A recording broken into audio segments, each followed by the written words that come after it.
AfCFTA is our next line of discourse. That's the African Continental Free Trade Agreement. Now, as part of government's efforts at engendering sustainable economic recovery growth, some fiscal and monetary policies were rolled out, particularly to benefit micro, small, and medium enterprises. In spite of the policies, the manufacturing sector contracted 0.43% in the first quarter of 2020, by minus 8.78% in the second quarter, and by minus 1.51% in the third quarter of the year. With the commencement of the African Continental Free Trade Agreement, the organized private sector are optimistic that the agreement will serve as an avenue for local industries in Nigeria to penetrate new markets, establish strong cross-border supply chains with other African countries, even though it also poses new competitiveness risk for many firms, especially for those in the rail sector. However, there are also concerns about the country's readiness to take advantage of the trade deal as a result of the lingering challenges, especially as it relates to the border control and custom procedures. Very important. Joining me live in the studio to give an in-depth analysis on the prospects and bottlenecks, of course, of the AfCFTA on the Nigerian manufacturing sector and the entire business community is the Vice President of the Lagos Chamber of Commerce and Industry. He's also our guest on the show, Mr. Gabriel Idahosa. Thank you very much for your time. Happy New Year, sir. Thank you.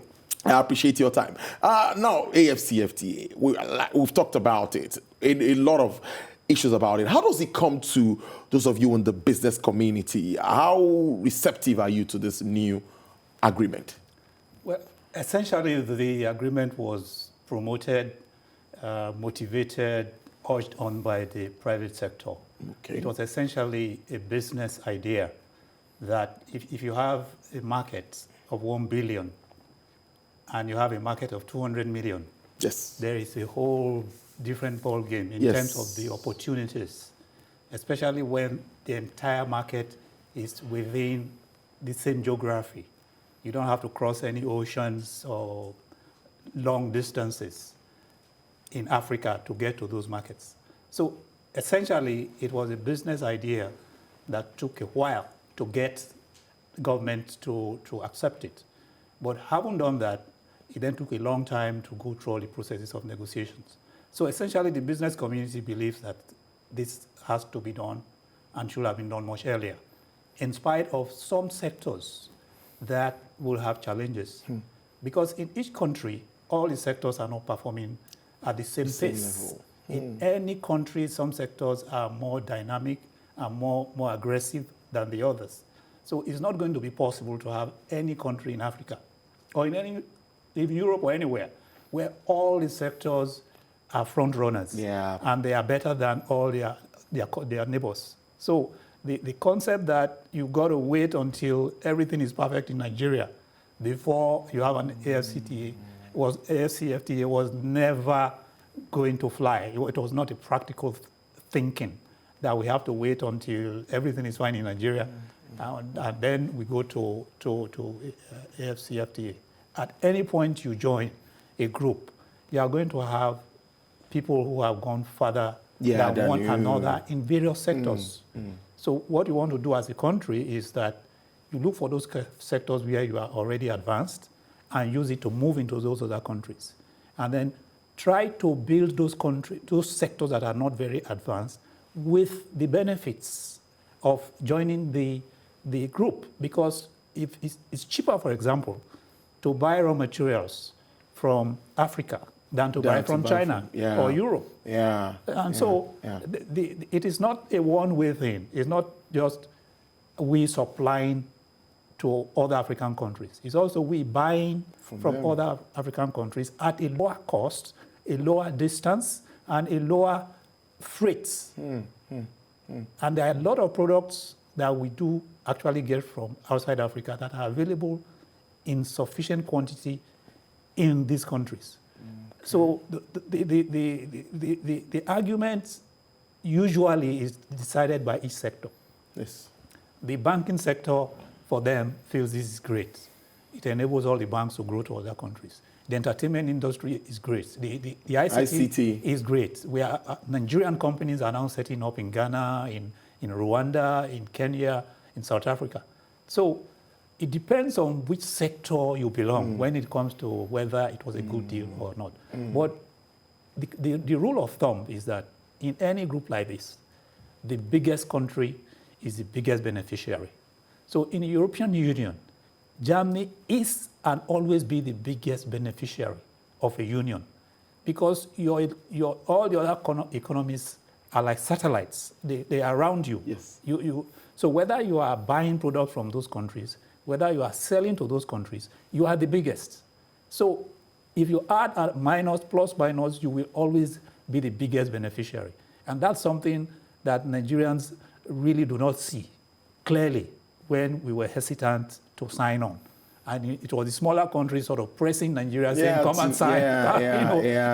When at the end of the day, we stand to gain the most from an AfCFTA, whichever way you like, whichever way you look at it. I like that level of you're breaking it down and that level of understanding of what it stands for. Because at that time I was aware where manufacturers had to meet up with the president. I think they had to tell them, hold on, let's check our business, how far we can do, play an active role in this market. But one thing that many have also asked about is the competitiveness, the level of competitiveness of our manufacturers.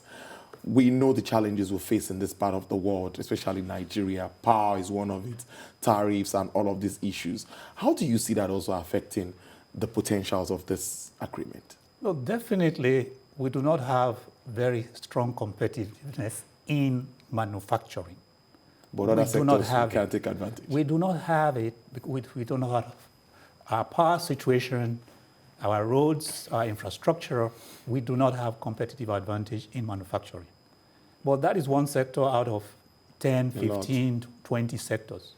And if we have competitive advantage in, say, 12 out of 15, then certainly what we want to do is now address manufacturing and say, how do we upgrade our infrastructure? How quickly can we do it? But not to say that because of that, it's a problem going into AfCFTA. So the challenge for the infrastructure is dual. There's what government can do, and there's what the individual industries can do. As we speak, there are large companies, very large companies, that are powering their factories with alternative energy, yes, including solar. There's a very, very large factory in this country that is 100% based on solar, and it's cheaper than any other alternative source, apart from the initial cost of building the solar plant. And now you have a lot of solar power companies that are now providing solar power as a service. So you don't have to buy the solar plant. They just install it in your premises, you pay as you go, you pay as you use. So those opportunities are there for individual manufacturers to address the infrastructure issue. Yes. At the government level, there are things that can and should be done. For example, railway. We don't have any business borrowing millions and millions of dollars and naira to build railways, because we can do exactly what we did in the telecom industry, in the railway industry. In other words, give licenses to people who have the finance and the technology and are running railways efficiently around the world. And they're quite happy to get a license from the federal government and build railways here. And so these infrastructure problems can be addressed very quickly if we decide as a country that the important thing is to address them and not navigate all the politics and the local issues that are preventing us from taking the best solutions. Now, one thing that's also worrisome is the issue of border control and custom procedures. Many have talked about this, that there needs to be, if it's a reorientation of custom officials, those are the borders, other security agencies, so as to make this as seamless as it can. Do you think this really needs to be done? What's your assessment of the level of sensitization? How well are those that are going to carry out this process, how well are they equipped to do this? Oh, they are well equipped. They are very, very well equipped. If you look at, again and again, we are told that when our security officials, whether they are policemen or immigration officers, go to UN services, they do extremely well. They outperform policemen and immigration people from other countries that are part of UN agencies whenever they go to other countries on foreign missions. So it's nothing about technical equipment, knowing what to do, but it's about the environment, the culture that surrounds the job. If you have a culture that allows or permits or condones or accepts compromise, that an immigration man or a custom man can compromise his duty and nothing happens, or it's just taken as normal. There is no amount of training, there is no amount of equipment that you are going to provide to these same people to make them do what you are saying, that is, get our borders properly manned. So it's a culture thing, and as you said, the issue of reorientation is a huge, mountain to cross. It is. Because that is where the issue is. So whether you are looking at inward smuggling of rice or other products, whether you're looking at outward smuggling of petroleum products, is all the issue of the culture of the people at the borders. It's not lack of knowledge. Because if you go to the customs training schools, you'll find that they have some of the best training that you can get. They actually have very good training out of the customs schools around this country. The immigration people, the same thing, because they get a lot of support from the UN agencies and international agencies to train them. So there is no lack of technical competence to man our borders efficiently. But we all know what the culture, the environment in which they work, what is ethically acceptable, what is not ethically acceptable, and there's no science of changing that. That's really where the issue is. Funding for manufacturing is also key. When I was reading through, I saw issues around funding. Is how well the central bank, before now Bank of Industry and all of that, how well are they supporting the base of manufacturers and even the business community this time? Can you tell us anything about that? No, in the last 4 or 5 years, that has changed a lot. Say 4 or 5 years back, there were serious issues of access to finance, but for all sizes, both the large, medium, and small. There were big issues of access to finance. But to the credit of the government, the Bank of Industry, the Development Bank of Nigeria, they have now been fairly well enhanced in their capacity in terms of funding that is given to them, in terms of access to international funding. BOI is the Bank of Industry. Yes. Every year raising international funds, every year. They recently got $1 billion from a consortium of AfCFTA and Credit Suisse and about 17 banks. About a year ago, they got 750 million euros. So access to finance is improving rapidly. Most businesses will tell you that it's easier now to get finance. But the complaint now is about costs.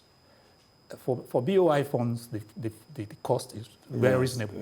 But if you are getting it from the banks, the funds are still there, but it's much more expensive. So access to funds can still improve.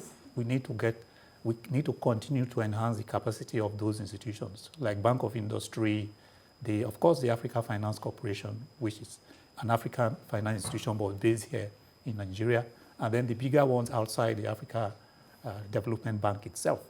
So compared to other countries in Africa, access to funding is no more a very big issue. The gap between, say, access to funds in Nigeria and to a manufacturer in Kenya or South Africa is much lower than what it used to be. They may still have a little bit of advantage in terms of lower costs, but that's not a major constraint anymore. For any, again, some people don't get access to funding because they don't comply with the very basic requirements. True. Because you don't try to get access to funding when you don't have a proper structure, you don't have accounts, you don't have a management system, you don't have corporate governance, and you don't just think you can walk into a bank and ask for funding. So those things are improving generally, including the quality of management of our businesses. they now understand that you have to have a proper structure and preferably belong to an organized part of your business. If it's a cooperative society, if it's a business association, where you can learn how to prepare yourself to get access to funding. If you do that, I guess in most cases you will get access. Let's round off on this note. Issue of self-sufficiency is key. And we also talk about backward integration. Yeah, two things, two very big ones, but I'd like us to round up on that note. How well are we talking about manufacturing? We closed the borders. We didn't have enough rice produced in the country. So many are saying that we need to be self-sufficient before we start to ban and make all of these policy statements. Well, there's no day where the clock will say you are self-sufficient. So we cannot say we need to be self-sufficient before we ban it. Rather, we want to do those things that will increase the capacity of local production, whether it is rice, whether it is poultry, whether it is even petroleum products. We just need as a country to invest in those sectors and support them to grow very fast. Fast enough to quickly cross the level of self-sufficiency into export. Today we are massive exporters of cement. There was a day when that happened, but nobody can really find a day where we stopped importing cement and we started exporting cement. But what we did in this country was to rapidly grow cement. The Obasanjo administration gave the cement industry rapid support to grow that industry. And today, we are proud exporters of cement. Our cement companies are in about 14 countries in Africa. We are the dominant player in the business. That can happen in other sectors without having to close the borders for that to happen. Let's leave it on that note. It's always nice having you on the show. I must thank you very much, Mr. Gregory Dausa. He is the Vice President of Lagos Chamber of Commerce and Industry. Thank you for spending your afternoon with us on the show. Thank you. I appreciate it. Thank you.